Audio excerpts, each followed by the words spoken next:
네, 오늘 우리에게 주시는 말씀은 고린도후서 5장 18절부터 21절까지 말씀입니다. 고린도후서 5장 18절부터 21절까지 말씀입니다.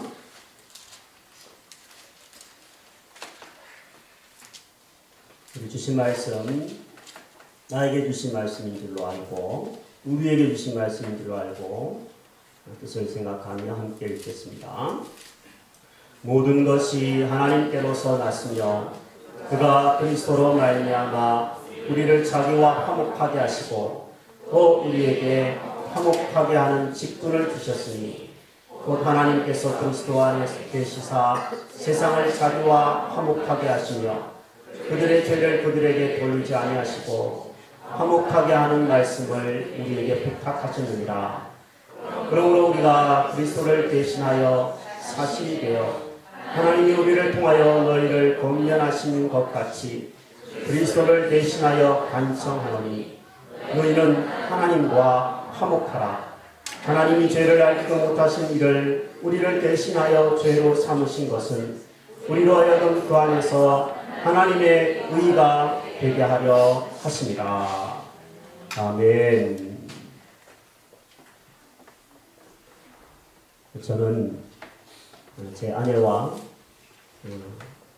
5년간의 연애 끝에 결혼을 했습니다. 대구에서 연애를 시작했었는데 제가 신학대학원을 진학하게 되면서 고양시로 97년도에 넘어왔습니다. 헤어져서 대구와 서울에서 고양시에서 3년간 연애를 했고 대구에서 2년간 연애를 같이 했었습니다. 5년 정도 연애를 하니까 참 볼 것 안 볼 것 다 보게 되더라고요. 몇 번 헤어졌다 다시 만난 적도 있습니다. 그렇게 어떻게 보면 어른들이 이야기하는 것처럼 불같이 사랑을 하고 결혼을 했습니다. 그렇게 사랑하는 사람과 결혼을 했는데 참 이상하게도 제 평생에 부부싸움을 그렇게 많이 했던 적은 결혼 1년 안에 다 했던 것 같아요. 그때 부부싸움이 무엇 때문에 했는지를 기억도 잘 안 납니다. 아주 사소한 것으로 대부분 부부싸움은 시작이 되죠. 그러면 저는 제 성질을 못 이겨서 집을 나왔습니다. 가출을 한 것은 아니고요. 잠깐 나와서 그때 당시에 능곡에서 살았는데 단칸방에서 살았거든요. 앞에가 바로 능곡 고등학교였었어요. 능곡 고등학교를 걷는 겁니다. 한 바퀴 걷고 두 바퀴 걷고 세 바퀴 네 바퀴 제가 좀 이게 화가 좀 삭혀질 때까지 그 운동장을 많이 걸었던 기억이 납니다. 지금도 능곡 고등학교를 갈 일은 없지만 가보면 아마 내가 그때 왜 그렇게 이 운동장을 돌았을까 이럴 것 같아요. 그러면 이 운동장을 돌고 노화를 좀 시키고 이제 집으로 들어가잖아요. 집으로 들어가면 제 아내는 이 사람이 어디 갔나 그러면서 바깥에 나와서 저를 기다리고 있습니다. 기다리는 모습을 보니까 또 안쓰러워서 서로 화해하고 신혼 때니까 화해도 빠르죠. 이런 일들이 그때 당시에 참 많이 있었습니다. 이제는 결혼 한 14년 차, 15년 차 정도 되어 가는데 그때에 비해서만큼은 싸우진 않습니다. 그래도 묵회자가 가끔은 다툴 때도 있다는 것을 여러분이 아셨으면 좋겠어요. 목사는 안 싸우는 사람이다 이렇게 생각하면 만약에 목사 보고 얼굴을 붉힐 일이 있어서 서로 다투면 시험 들 것 같아서 미리 말씀을 드립니다. 아직도 가끔은 다투는데 제가 보니까 1년에 많아봐야 진짜 한두 번 아닐까 싶을 정도로 다투고 또 화해하고 그런 일들이 있는 것 같습니다. 그때 당시에 생각해보면 그렇게 사랑했던 사이였는데 결혼을 했는데도 불구하고 왜 그렇게 서로 사이가 좀 다투고 그랬을까? 부끄럽기가 그지가 없습니다. 여러분의 부부 사이는 어떻습니까? 또 여러분이 그렇게 화목하기를 원하는 사이인데 그것이 부부 사이든 아니면 부모와 형제 사이든 아니면 가까운 이웃 사이든 그렇게 친하게 지내고 화평하게 지내고 화목하게 지내기를 원하는 찰떡같은 사이인데 왜? 웬일인지 거기에 미움이 있고 다툼이 있고 또 서먹함이 있고 관계가 멀어져 있지는 않은지 여러분 우리의 인생이 왜 이런지를 우리는 가끔 떠올리게 되어집니다. 우리는 관계적인 존재입니다. 그래서 사람은 관계가 원만하면요 행복감을 느낍니다. 별 그것이 없어도 먹을 것이 많거나 좋은 집에 있지 않아도 관계가 좋은 가정은 아이들도 행복하게 자라고 행복감을 느끼고 삽니다. 하지만 부유한 집에 살아도 또 좋은 음식을 먹더라도 관계가 삐그덕거리고 좋지 않으면 행복감을 느끼지 못하고 불행하다고 느끼는 것이 인간입니다. 과연 우리는 어떻게 이 화목한 관계를 유지할 수 있을까요? 어떻게 해야지 우리가 행복할 수 있을까요? 오늘 이 본문을 통하여서 하나님이 우리에게 주시는 메시지에 귀를 기울여 볼 수 있게 되기를 바랍니다.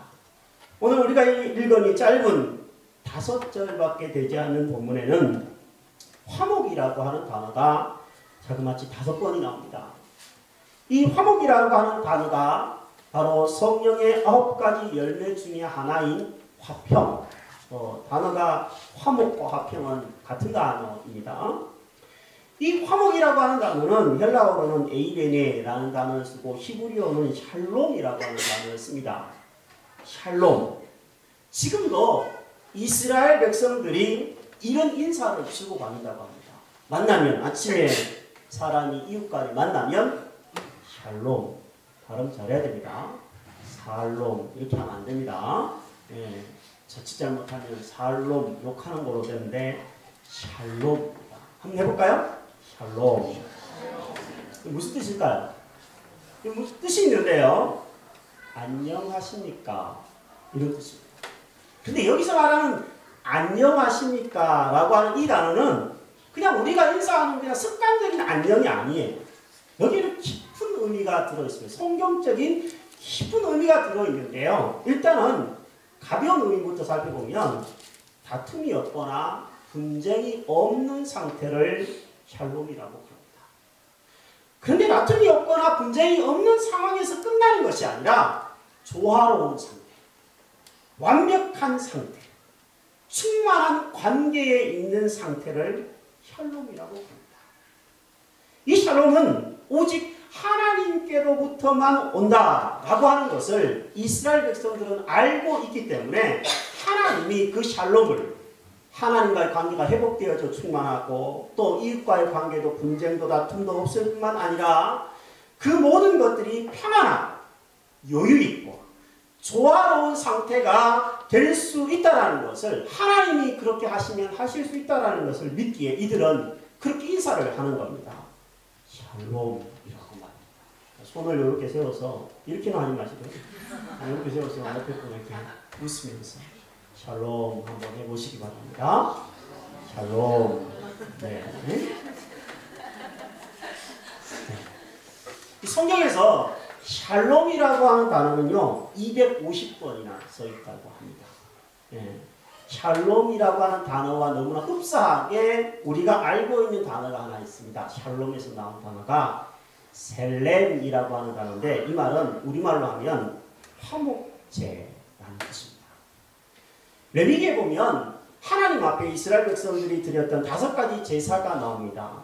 번제, 속제제, 그리고 소제, 속건제, 그리고 화목제라는 것이 있습니다. 이 화목제는 한마디로 말해서 화해의 제사였습니다.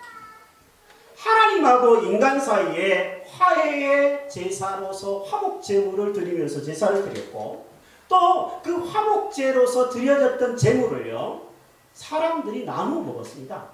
함께 그 제물이 하나님 앞에 드려지고 내려온 것을 서로 나누어 먹으면서 축제를 벌이며 우리는 서로 화목한 공동체라는 것을 실제로 음식을 먹으면서 보여줬습니다. 그게 화목제입니다. 하나님은 우리에게 예수 그리스도를 화목제로 주셨다라고 요한일서 4장 10절은 이렇게 기록하고 있습니다. 사랑은 여기에 있으니 우리가 하나님을 사랑한 것이 아니요 하나님이 우리를 사랑하사 우리 죄를 속하기 위하여 화목 제물로 그 아들을 보내셨습니다.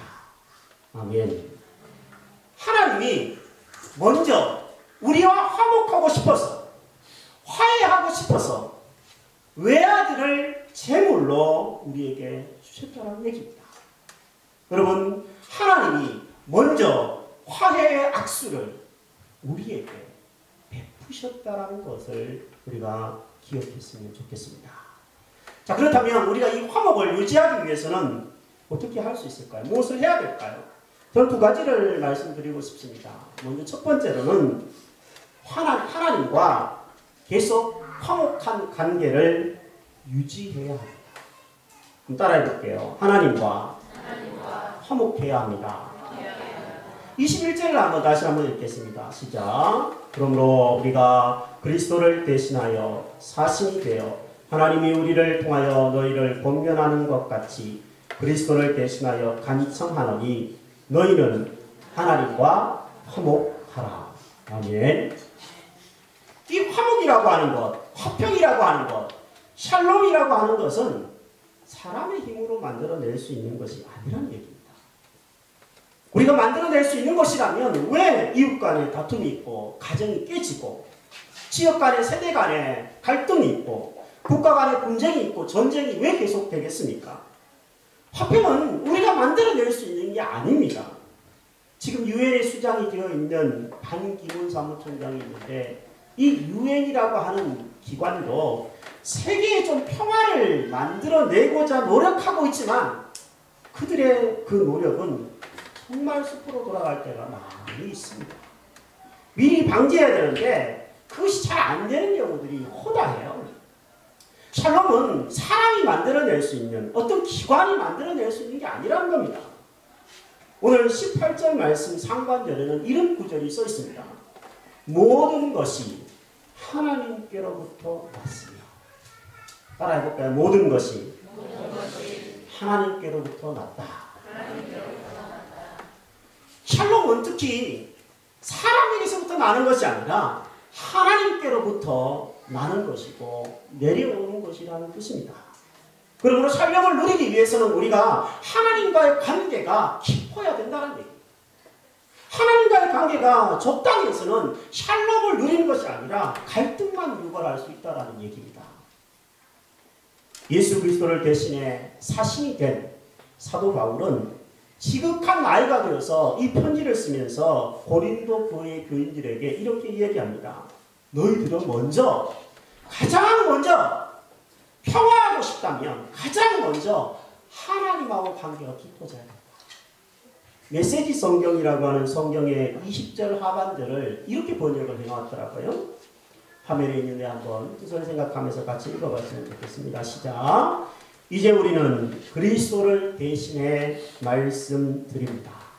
하나님께서 이미 여러분과 친구가 되셨으니 여러분도 하나님과 친구가 되십시오. 네. 저만 읽어서 같이 읽자고 그랬는데 저만 읽어서 없는 줄 알았어요.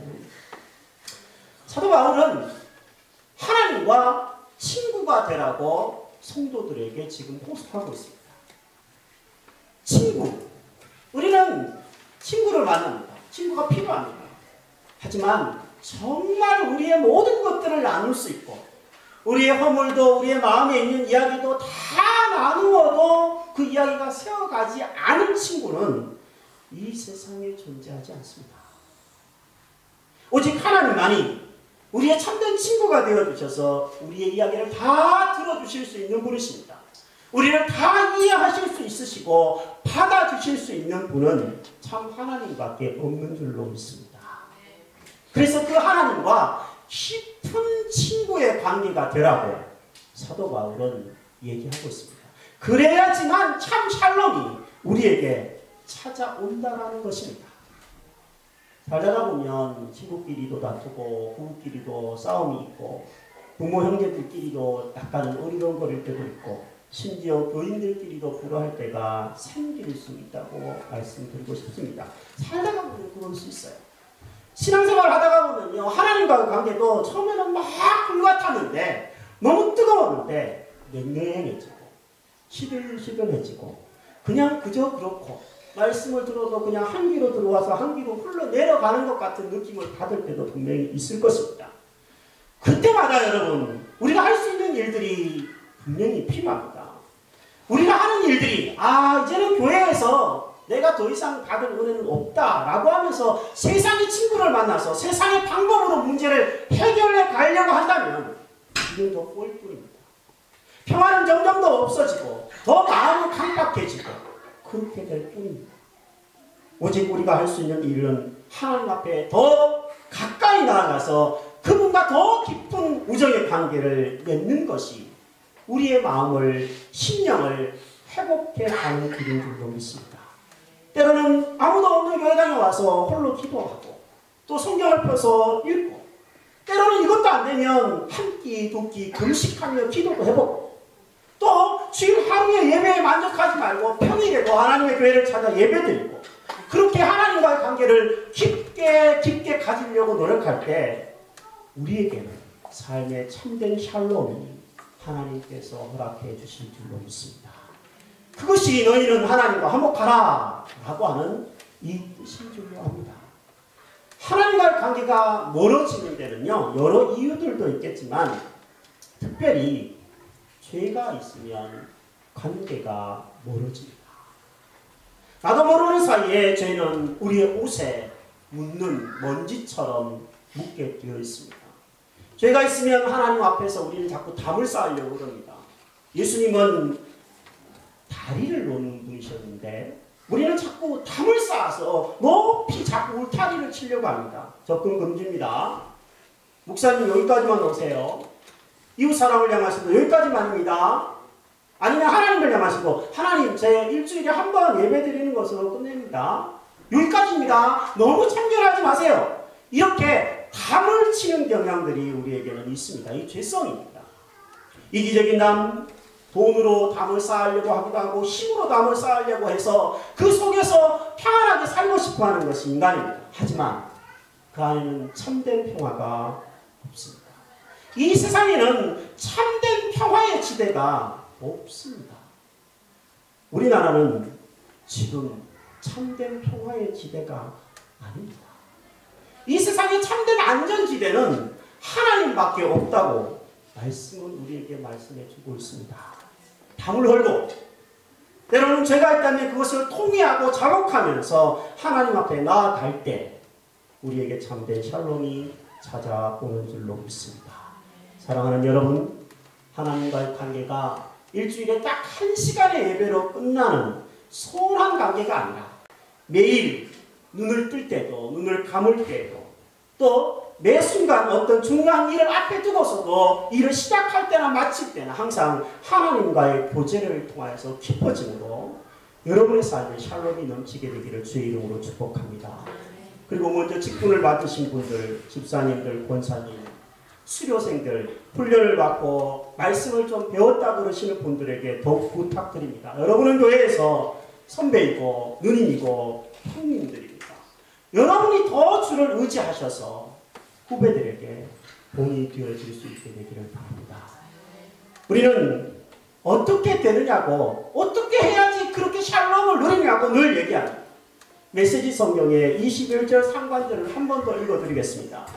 어떻게 하면 되느냐고 여러분은 물을 것입니다. 그리스도 안에 머물기만 하면 됩니다. 성경은 이렇게 번역해 주고 있습니다. 여러분 예수 안에 머무시기를 바랍니다. 그래서 참된 화평을 놓치지 말게 되시기를 주님의 이름으로 축복합니다. 두 번째로 우리가 참 샬롬을 누리기 위해서 해야 되는 일이 있다면 그것은 화목해 하는 일을 감당해야 합니다. 따라해 보겠습니다. 화목해 하는 자가 되어야 합니다. 18절과 19절을 다시 한번 보면 이렇게 되어 있습니다. 또 우리에게 화목하게 하는 직분을 주셨으며 19절의 하반절에 보면 화목하게 하는 말씀을 우리에게 부탁하셨느니라 말씀하고 있습니다. 하나님은 나만 우리만 화목하여서 하나님과의 관계를 통하여 예수 믿고 구원 얻는 것으로 그치는 것을 바라지 않았습니다. 하나님은 우리의 이웃들과도 화목하기를 기대하고 계십니다. 그래서 하나님은 예수 그리스도를 통하여서 감당하셨던 그 화목의 놀라운 직분을 예수 믿는 우리에게 주신 겁니다. 우리는 영광스러운 직분을 맡았습니다. 집사 권사만 영광스러운 직분이 아니라 예수 믿는 자체가 화목해 하는 직분, 영어로는 피스메이커의 직분을 우리가 다 맡았다라는 이야기입니다. 사도 바울은 이 21절 본문에서 이렇게 이야기합니다. 그러므로 우리가 그리스도를 대신하여 사신이 되었다 표현합니다. 사신이라는 얘기는 대사라는 얘기입니다. 하나님의 대사로 사도 바울은 지금 고린도 교회 성도들에게 이야기를 하고 있습니다. 그런데 영어의 번역을 읽어보면 하나님의 사신이라는 말은 바울만 사신이라는 얘기가 아니에요. 예수 믿는 모든 사람들이 하나님의 대사, 하나님의 사신이라는 뜻입니다. 1세기의 대사는요, 왕의 직서를 가지고 다른 나라에 가서 왕의 마음을 전했던 고위 관료였습니다. 나이로 지극한 관료였습니다. 21세기를 살아가는 저와 여러분들이 예수 믿고 하나님과 화목하게 된 우리 크리스찬들이 왕이신 하나님의 직서인 성경을 들고 우리의 이웃들에게 예수의 복음을 나누어 주는 것이 우리의 사명이라는 뜻입니다. 일부의 그리스도인들만이 예수님을 전하는 것이 아니라 우리 모든 그리스도인은 화평을 담당하는, 화목케 하는 사명자들인 줄로 믿습니다. 쉽게 말하면 우리는 중매쟁이라는 얘기입니다. 하나님과 세상의 사람들을 이어주는 다리의 역할을 하는 중매쟁이 말입니다. 저는 제가 소개해서 결혼한 형제 자매가 있습니다. 딱 한 가정밖에 없습니다. 지금까지 숱하게 시도를 했는데 많은 승장, 실패를 먹고 왔습니다. 그런데 성공한 케이스가 딱 하나 있어요. 속된 말로 소발에 쥐잡듯이 그냥 한마디 지나가는 얘기를 했는데 둘이 만나서 불꽃이 튀어 결혼을 해서 아이를 낳고 가정을 꾸렸습니다. 근데 제가 그 가정을 볼 때마다 참 뿌듯해요. 그 아이를 볼 때, 그 가정의 아이를 볼 때마다 뭐라고 얘기하냐면 이렇게 얘기합니다. 얘야, 나 없었으면 너 없었다. 이런 식으로 얘기를 하고 있어요, 제가요. 뿌듯하다는 얘기죠. 뭐, 제가 없어도 하나님이 알아서 딱 지어주셨겠지만, 그런 뿌듯함이 그 아이를 볼 때마다 있다는 겁니다. 제가 전도한 사람도 있어요. 제가 전도에서 지금까지 신앙생활 잘하는 친구, 또 천국에 가신 몇몇 성도님들을 생각할 때마다 저는 뿌듯합니다. 제가 천국에 가면 하나님 앞에서 하나님을 배웠고 나서 가장 먼저 그 사람들을 볼 것 같아요. 그러면서 마음 뿌듯해할 것 같습니다. 여러분이 자식을 볼 때마다 뿌듯하고 사랑스러운 이유가 뭡니까? 여러분이 힘써 헌신해서 낳고 길렀기 때문이 아닙니까? 신앙도 마찬가지입니다.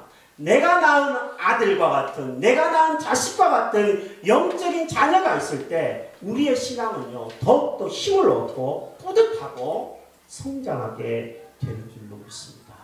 사랑하는 여러분, 이 가을에 참 우리가 화목케 하는 직분을 감당하기 좋은 계절입니다. 가을에 먹기 딱 좋은 계절, 놀기 딱 좋은 계절이 아니라 가을은 전도하기 딱 좋은 계절이고 기도하기 딱 좋은 계절입니다. 우리에게 하나님이 이 가을에 우리 희망의 교회에서 신앙생활하는 분들에게 여러 가지들을 주시는 것 같아요. 다음 달 셋째 주일이면 추수감사주일입니다. 한 해의 추수를 돌아보면서 하나님께 감사드리는 날인데 우리 교회에서는 세례식을 베풀려고 합니다. 세례를 받는 사람들, 하나님 앞에 새로이 시작하는 인생들인데 믿지 않는 친구가 가족이 있다면 초청하는 귀한 예식이 될 수 있었으면 좋겠습니다. 그분들을 좀 하나님 앞에 데리고 와서 그분들이 하나님과 화목할 수 있는 기회를 다시 한번 우리가 마련할 수 있는 좋은 계기가 되었으면 좋겠습니다. 12월 첫째 주일에는 우리 희망의 교회가 7년이 되는 주일입니다. 한 사람이 한 사람씩 초대해서 함께 그들에게 화목케 하는 이 예수의 복음을 전할 수 있는 좋은 기회로 삼을 수 있게 되기를 바랍니다. 먼저 기도로 준비하시기 바랍니다. 그리고 먼저 내가 찾아갈 수 있고 먼저 나누어줄 수 있을 때, 초대할 때 그들이 우리를 통하여서 생명의 복음을 깨닫게 될 줄로 믿습니다. 말씀 준비하다가 옛날에 불렀던 복음송가 하나가 생각이 났어요. 그리고 옛날에 많이 이렇게 제가 중고등학교 때 교회를 다니기 시작했었는데 문학의 밤 때도 이런 성시를 성도들 앞에서 이렇게 낭송하기도 했던 기억이 납니다. 이 시를 여러분에게 한번 소개하고 메시지를 마칠까 합니다. 제목은 평화의 기도입니다. 여러분이 많이 아시는 시일 것입니다. 우리에게 하나님께서 진정한 평화의 사람이 되도록 기도하는 마음으로 이 시를 한번 눈을 감고, 주무시지도 마시고 눈을 감고 한번 들어보시기를 바랍니다. 오 주여, 나로 하여금 당신의 평화의 도구가 되게 하소서. 미움이 있는 곳에 사랑을, 범죄가 있는 곳에 용서를, 분쟁이 있는 곳에 화해를, 잘못이 있는 곳에 진리를, 의심이 있는 곳에 믿음을, 절망이 있는 곳에 희망을, 어둠이 있는 곳에 광명을, 슬픔이 있는 곳에 기쁨을 심게 하소서. 오 하나님이시여, 위로받기보다는 위로하게 하시고, 이해받기보다는 이해하게 하시고, 사랑받기보다는 사랑하게 하소서. 주는 가운데서 받고, 용서하는 가운데서 용서받고, 죽는 가운데서 영생을 얻기 때문입니다. 아멘. 여기 있는 저와 여러분들이 누가 기도하겠지, 누가 전도하겠지 미루는 것이 아니라 내가 먼저 이 평화의 기도를 드리고, 내가 먼저 하나님과 화목하고, 내가 먼저 이웃에게 손을 내밀고 화해의 악수를 내밀 때 우리에게 어떤 일이 벌어질지 상상해 보시기 바랍니다. 적어도 지금의 우리의 가정보다는 더 행복한 가정이 될 것입니다. 지금의 우리의 섬기는 이 교회보다는, 우리의 이 지역보다는 더 사람이 살기 좋은 행복한 공동체가, 이웃이 분명히 될 것입니다. 하나님이 먼저 외아들을 우리에게 내어주시면서 화해의 악수를 내미셨듯이 우리도 그 은혜를 받아서 먼저 손 내미는 믿음의 사람들이 다 될 수 있기를 주의 이름으로 축복합니다. 이 시간 제가 한번 여러분 아시는 분들은 함께 한번 이 찬양을 같이 불러보셨으면 좋겠고요. 모르시는 분들은 한번 배우시는 시간이 되었으면 좋겠습니다. 찬송을 잘 못 부르지만 함께 한번 하나님 앞에 드려보도록 하겠습니다. 주여 나를 평화의 도구로 써주소서. 미움이 있는 곳에 사랑을, 상처가 있는 곳에 용서를, 은연이 있는 곳에 일치를, 의욕이 있는 곳에 믿음을 심게 하소서. 오류가 있는 곳에, 오류가 있는 곳에 진리를, 절망이 있는 곳에 희망을, 어둠이 있는 곳에 광명을, 슬픔이 있는 곳에 기쁨을 심게 하소서. 위로와